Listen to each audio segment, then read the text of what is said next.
The silence from Kepler-4 to be had lasted 3 months. Commander Minho Park stared at the dark communication screen in Earth Defense Command, his coffee growing cold as he replayed the final transmission for what felt like the 1,000th time. The voice crackled through the speakers, filled with terror and desperation. "This is Hanyo Colony calling anyone who can hear us. The attackers came at dawn. It burned everything in Sector 7. We have families hiding in the eastern farms, mothers with babies, old people who can't run. Please, someone help us. The Galactic Council won't answer our calls anymore." Static filled the room. Then came the final words that haunted Park's dreams. "They're not keeping prisoners. They're killing everyone. If you get this message, tell our families on Earth that we tried to. The transmission died." Park's hands shook slightly as he reached for the datapad containing the official reports. 12,000 people had lived on Hanyo Colony. Farmers, teachers, engineers, children playing in fields under an alien sun. All of them calling for help, while committees on distant worlds debated whether their lives were worth saving. The Galactic Council had received 17 separate distress calls over 6 weeks. Park had read their response files. Words like non-strategic, asset, and limited council resources filled page after page. Behind the fancy language was a simple truth. Nobody important enough cared if humans on a farming world lived or died. Park remembered visiting his Hanyo Colony 2 years ago during a supply run. He'd met Taeon Cho, a young engineer who had spent 5 years building water systems for the growing settlements. The man had shown Park pictures of his daughter taking her first steps in the colony's main square. Gi-won Kim, a teacher, had been so proud of the school she had built with her own hands. She taught 60 children from families across 3 continents who had come to Hanyul seeking a better life. Now their names were just entries on casualty reports that would gather dust in some archive. The Galactic Council had filed the incident under colonial disputes resolved through natural conclusion. Natural conclusion meant everyone was dead. So there was no more dispute to resolve. Footsteps echoed across the command center floor. Corporal Unilee approached, with another data tablet, her young face grim. "Sir, the final responses came in from our allies. The Velthian delegation sends their thoughts and prayers, but says the Neutral Zones Treaty prevents military intervention." Park took the tablet and scrolled through similar messages. The Centauri Republic expressed deep concern, but had economic agreements with the attackers' trade partners. The Andromedan Federation would consider the matter in their next quarterly session.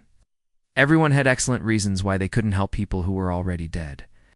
"What about the Kithrak Syndicate?" Park asked, though he already knew the answer. "They deny involvement, sir.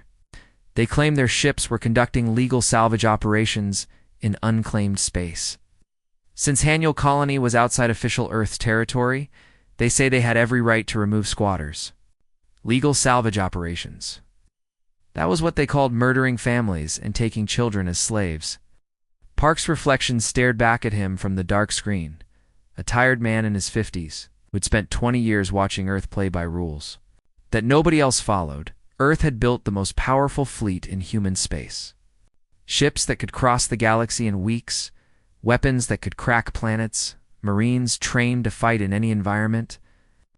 But for 20 years they had used that power carefully, diplomatically, always asking permission before protecting their own people. The rules of galactic civilization said you couldn't just attack other species, even if they slaughtered your colonies. You had to file complaints, attend committee meetings, prove your case to beings who saw humans as newcomers, barely worth noticing.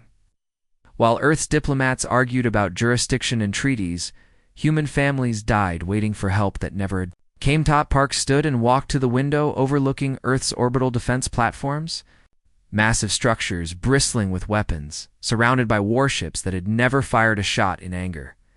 All that power, and they had let 12,000 people die because the proper paperwork hadn't been filed.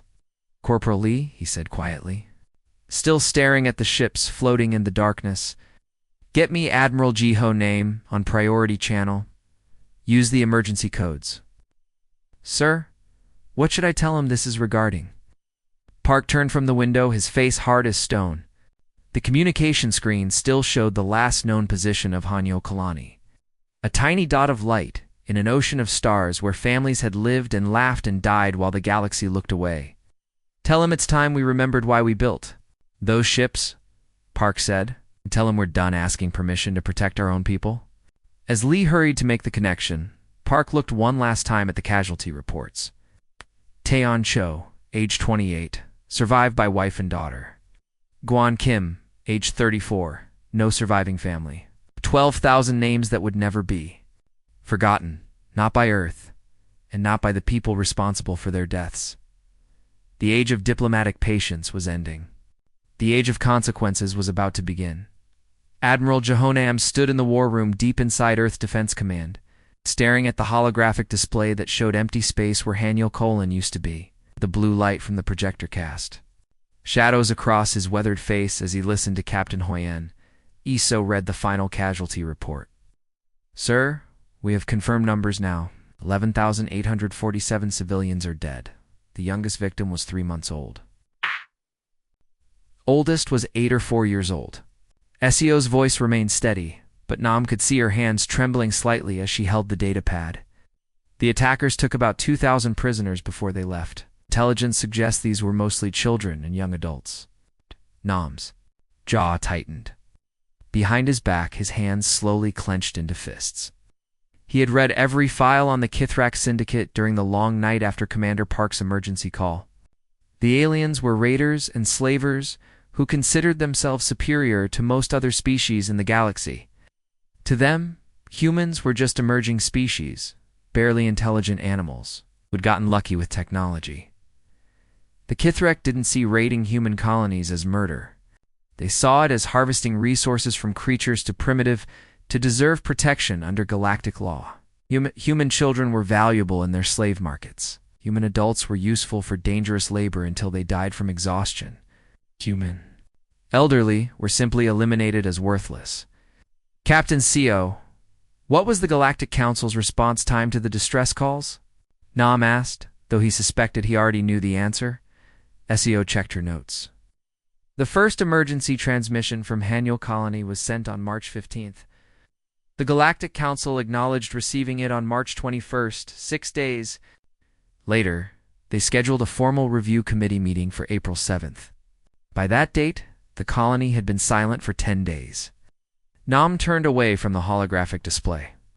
6 days to acknowledge that 12,000 humans were screaming for help. 3 weeks to maybe think about doing something. By then, families were already buried in mass graves while their children were being sold in alien markets across the galaxy.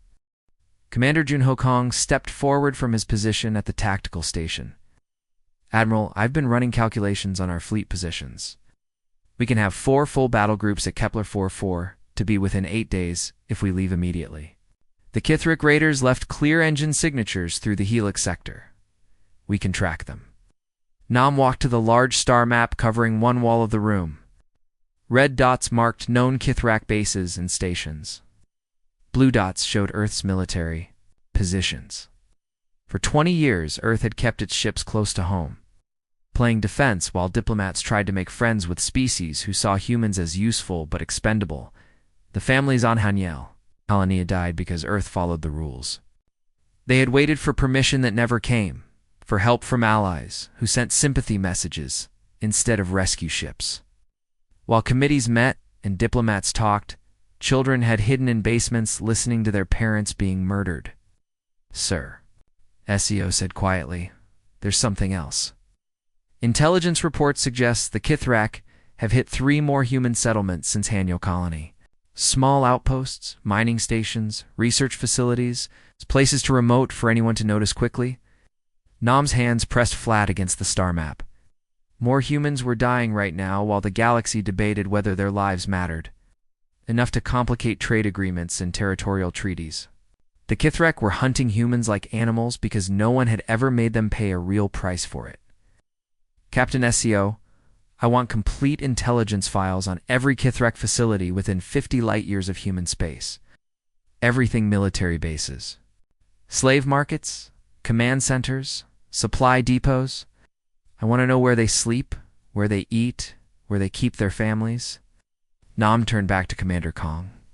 Prep Battle Groups 7, 12, 15, and 22 for immediate deployment. Full combat loadouts. Tell the ship captains this is not a diplomatic mission or a rescue operation. This is a hunting expedition. The room fell silent, except for the hum of computers and the distant vibration of ships preparing for departure. Nam had served in Earth's military for 30 years, rising through the ranks during the careful, cautious era, when humanity tried to earn respect through patience and diplomacy. That era had just ended with the screams of dying children that no one else bothered to hear. Sir Kong asked carefully, "What are our rules of engagement?" Nam looked one more time at the empty space where Haniel Colony had been. Somewhere in that darkness were the scattered remains of families who had trusted the galaxy to protect them. Their last messages had been pleas for help that arrived too. Late at meetings that happened too slowly for people who cared too little. Find them. All of them. Make them wish they had never heard the word human. Nam's voice carried the weight of absolute certainty. We're going to make sure this never happens to our people again. The authorization from President Rena Bay came through within an hour. Operation Shepherd's Wrath was approved for unrestricted engagement. Earth's warships began moving toward the edge of human space, carrying with them the promise that the age of asking permission to protect their own people was over. The hunt was about to begin. The Terra defense fleet dropped out of hyperspace. Above Kepler 4-4, to be like wolves descending on a wounded deer. Admiral Nam stood on the bridge of his flagship, watching through the main view screen as his warships spread out in perfect formation. The angular Earth vessels looked nothing like the elegant ships of other galactic powers. They were built for one purpose: killing enemies quickly and efficiently. "Surface scan beginning now, sir," Lieutenant Sorajin called out from her station. Her fingers danced across the sensor controls as data flowed across her screens. The planet below looked peaceful from orbit, but Nam knew better. Somewhere down there lay the remains of 12,000 people who had died calling for help. Minutes passed in tense silence as the sensors probed the planet's surface. Jin suddenly sat up straighter, her eyes widening as she checked her readings. "Twice, sir. I'm reading collapsed buildings across 7 major settlement areas. Most structures show blast damage or fire damage, but..." She paused, looking confused. "Admiral, I'm detecting human life signs in underground areas. There are survivors down there." Nam felt something tight in his chest loosen slightly. "How?" "Many, at least 300 signatures, sir. Maybe more. They're hiding in bunkers, caves, underground storage areas. Some of the readings are very faint." Within minutes, marine dropships were racing toward the planet's surface. Major Huckwan led the rescue teams, his soldiers spreading out across the ruins of what had once been thriving communities. The first survivors they found were a family of 5 hiding in a reinforced basement beneath their burned farmhouse. The children, aged 6 and 9, hadn't spoken since the attack 3 months ago. More survivors emerged from hidden shelters as word spread that Earth ships had finally arrived. Dr. Nari Choi set up a field hospital in the ruins of the colonies. Main Square, treating wounds both physical and mental. The stories the survivors told painted a picture of horror that made even veteran soldiers struggle to maintain their composure.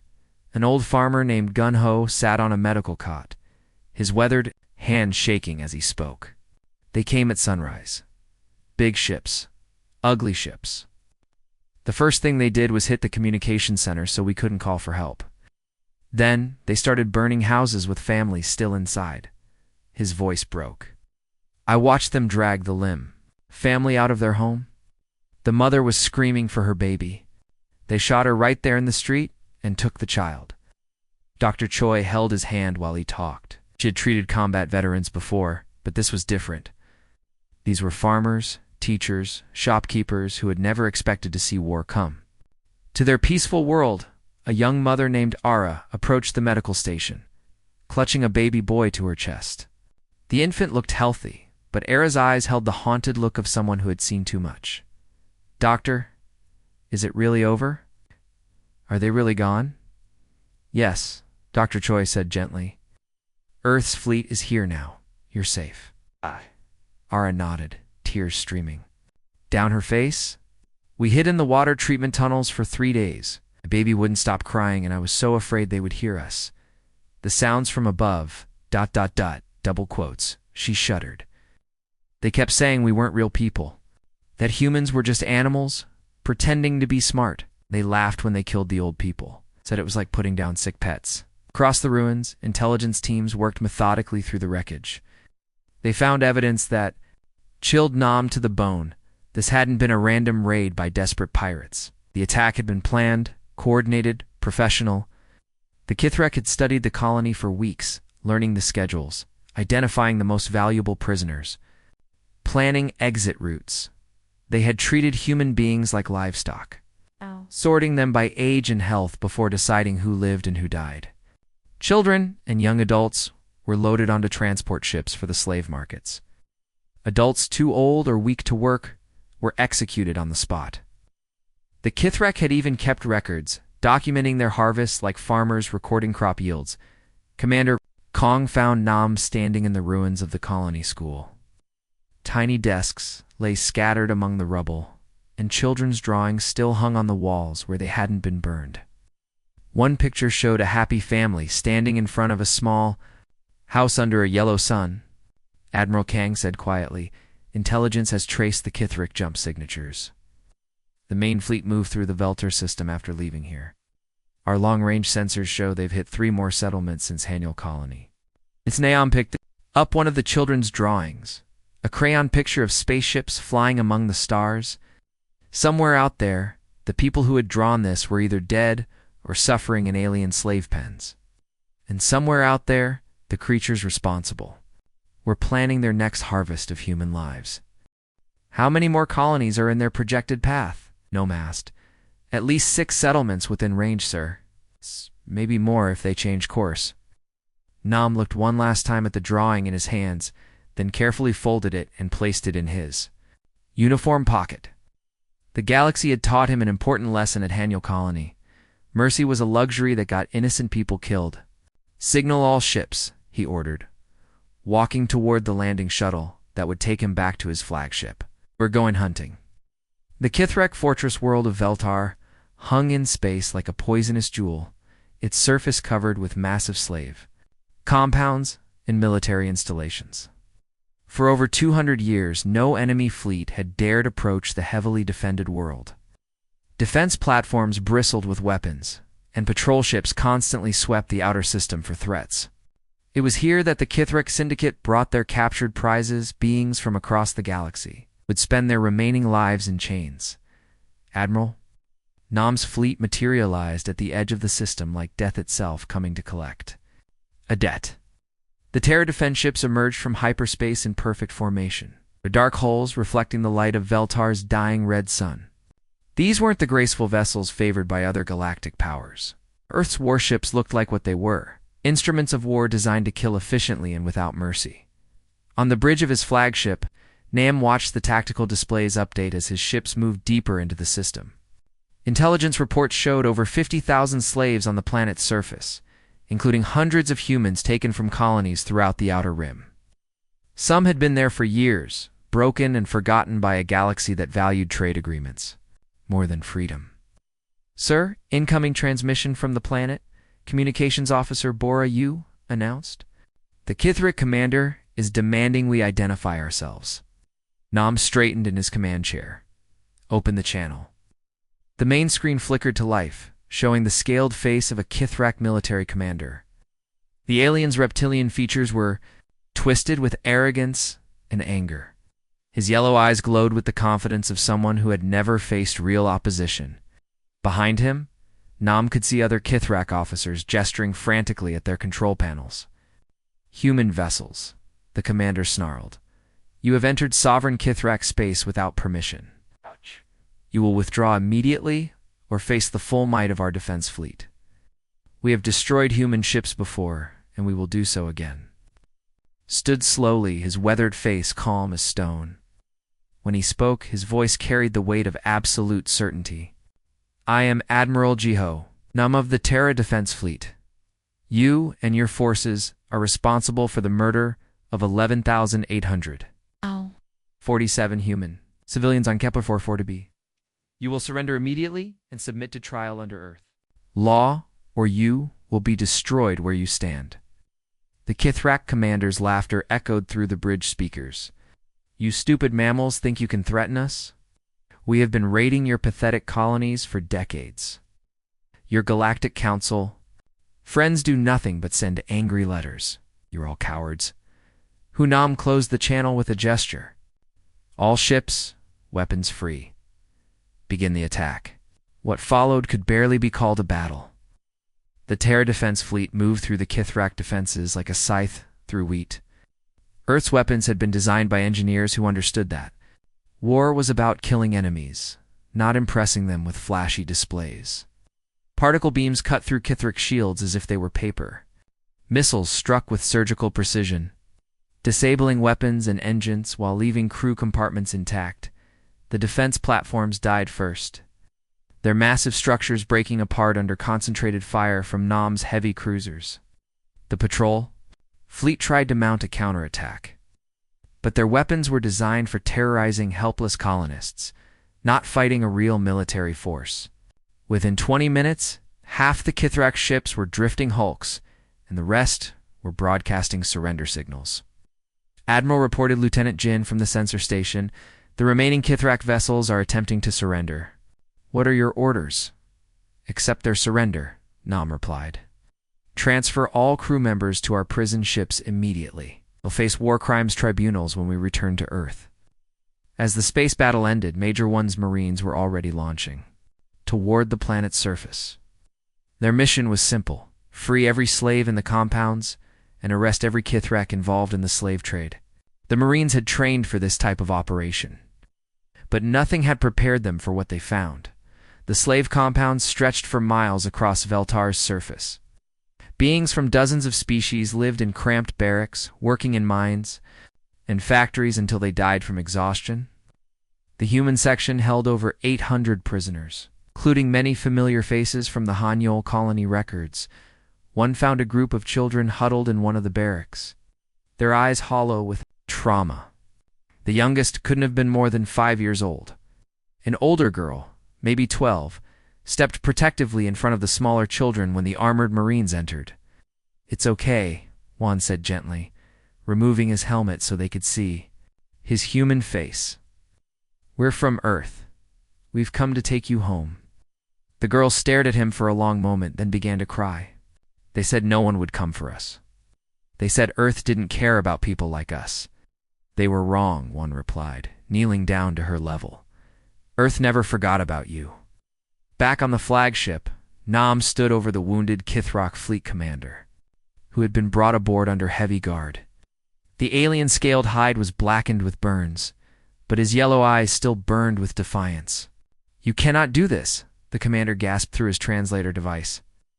The Galactic Council will never accept such aggressive action. There will be sanctions, trade embargoes. You humans will be isolated from civilized space. Nam looked down at the creature who had built his career on the suffering of innocence. The Galactic Council had their chance to protect those people. They chose committee meetings over children's lives. They chose politics over justice. The voice was quiet, but it carried the finality of a death sentence. We chose differently. 6 months after the destruction of Veltar, Admiral Name walked through the corridors of the Galactic Council building on Nexus Prime. The massive structure gleamed with polished metal and crystal, designed to impress visitors with the power and wisdom of galactic civilization. Representatives from hundreds of worlds gathered here to debate treaties, settle disputes, and make decisions that affected billions of lives across the galaxy. Nam had been here many times before, always as a supplicant asking for help or permission. Today was different. Today he carried with him the weight of 12,000 dead colonists and the promise that their deaths would never be forgotten. The main assembly chamber buzzed with nervous conversation as delegates took their seats. Word of Earth's actions at Veltar had spread quickly through diplomatic channels. The complete destruction of the Kithrak Syndicate had sent shockwaves through the galactic community. Many species had quietly done business with the Kithrak, buying slaves or ignoring their raids in exchange for favorable trade agreements. Nam entered the chamber, wearing his dress uniform, his chest decorated with ribbons earned during 30. years of faithful service. But the man who walked to the speaker's platform was not the same officer who had once begged these same delegates for help protecting human colonies. 6 months of hunting slavers had changed him into something harder, colder, more dangerous. The Velthian delegate stood first, his crystal body reflecting the chamber's lights as he spoke. The Velthians were one of the oldest members of the Galactic Council, and their opinion carried significant weight in diplomatic matters. Admiral Nam, the crystal being, said, his voice carrying the tone of disappointed authority. Your recent actions at Veltar have violated 17 separate interstellar treaties. The Kithrex Syndicate has filed formal complaints with this council regarding your unprovoked attack on their sovereign territory. You destroyed their fleet, invaded their homeworld, and executed their leadership without due process under galactic law. Nam looked directly at the Velthian delegate, his weathered face showing no emotion. The Kithrex Syndicate no longer exists, he said simply. We made certain of that. A ripple of shocked whispers ran through the assembly. The delegates had expected denials, justifications, or at least diplomatic language that softened the implications of Earth's actions. They had not expected a human admiral to calmly announce the complete extinction of an entire political organization. The Centauri representative, a tall humanoid with pale blue skin, leaned forward in his seat. Admiral, surely you understand the precedent this sets. Unilateral military action without council approval threatens the very foundation of galactic order. If every species simply decided to settle their disputes with violence, Nam's voice cut across the chamber like a knife through silk. 12,000 human beings sent 17 separate distress calls over 6 weeks. Men, women, children, elderly people hiding in basements while their homes burned around them. They begged for help from anyone who would listen. He turned to face the full assembly, his eyes moving from delegate to delegate. Many of them looked away, unable to meet his gaze. They remembered the committee meetings, the debates about jurisdiction, careful diplomatic language that had delayed action until action was no longer needed. Your response, Nam continued, was to schedule a committee meeting for 3 weeks. After the distress calls stopped coming, by the time you bothered to convene, the people calling for help were already dead and buried in mass graves. President Rina Bey had chosen name for this moment precisely because he had no patience for the diplomatic games that had cost so many lives. His words carried the weight of Earth's new policy. Forged in the blood of innocence and tempered by the screams of children torn from their parents' arms. From this day forward, Nam announced, his voice echoing through the silent chamber, any attack on human civilians will be met with the full force of Earth's military. We will not ask your permission. We will not wait for your committees to meet. We will not accept your excuses about treaties and jurisdictions and political complications. The chamber remained deadly quiet as Nam's words sank in. This was not a request or a negotiation. This was a declaration that the rules of the game had fundamentally changed. You had your chance to help those people when they were dying, Nam said, his gaze sweeping across the assembled delegates one final time. You chose to let them die alone while you debated whether their lives were worth complicating your trade agreements. You chose politics over children. You chose committee meetings over human lives. Nam turned toward the chamber's exit, his footsteps echoing in the silence. At the doorway, he paused and looked back at the delegates who had condemned 12,000 people to death through their indifference. We will not let our people die alone again, he said quietly. And we will never forgive those who could have helped them, but chose not to.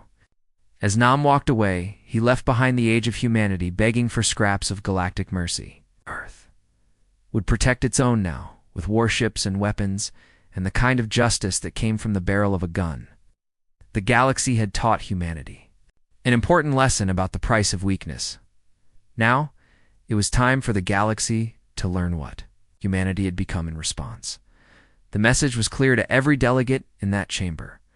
Earth remembered every abandoned plea for help. Every committee, meeting that delayed while people died, every diplomatic excuse that valued politics over children's lives, and humanity would never forgive.